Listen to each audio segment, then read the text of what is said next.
Balder here, and today I'm going to be covering a few things in this video, and this one is going to be more on the serious side of the spectrum. As you all probably know by now, on August 10th, 2018, there was a Bombardier Q400, or as most people call it, the Dash 8. That aircraft was stolen by an airline employee and took off from Seattle-Tacoma International Airport.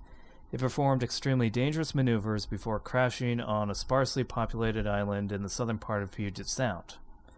The reason why I want to talk about this is because I made a video a few months back when I started to retake flying lessons. It was a video briefly explaining whether or not flight simulators can teach someone to fly a plane.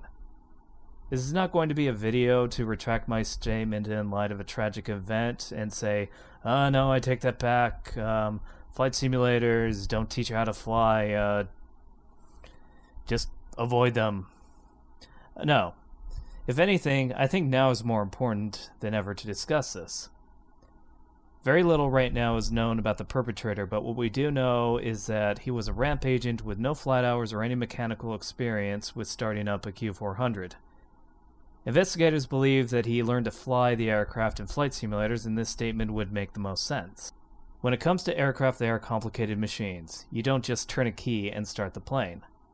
You have to turn on the battery, get an APU running, get the power or bleed air needed to start the engines, and then once you do start the engines, you need to set the flaps and trim just to even configure the aircraft for takeoff. This guy not only did that, but he maneuvered the aircraft in ways that not even the most experienced of pilots would ever dare attempt. This is what this person did.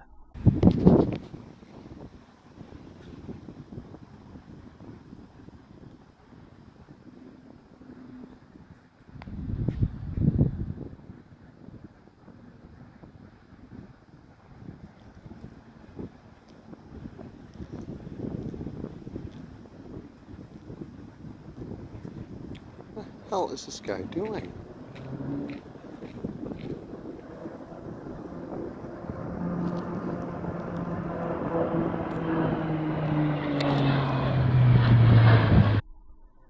This maneuver was incredibly dangerous, and he should have either stalled and crashed into the ocean or ripped one of his wings off from the G-force. Yet with someone who had no real-life training, especially not in the Q400, he was able to successfully pull off a maneuver that would be very difficult for even the most trained pilots out there. If this is the work of flight simulators, then such a thing boggles my mind. You might be thinking to yourself, why am I making a video about this? Am I using tragedy to gloat about the effectiveness of flight simulators? No, I am not. I am bringing this video up because people always need a scapegoat after every tragedy, especially when the perpetrator is no longer alive. Think about it. Because of video games, this person was able to turn a plane on, take off, and perform insane maneuvers that would get even the most seasoned of pilots killed. The media tried to paint first-person shooters as if they were able to train people on how to operate a gun. That, of course, made no sense because you need to know how to handle a gun in the first place. With simulators, they are a different genre in that they try to make the experience as realistic as possible, which means that someone can learn how to operate an aircraft by playing a flight simulator. If we look at the history of media and their tendency to blame video games for their societal problems, then I do believe that flight simmers in the flight simulator community are going to be scrutinized. I know it's never a good thing to politicize the tragedy, but we cannot allow them to push that narrative. Remember that it wasn't video games that caused this tragedy. It was caused by a man who had a mental illness.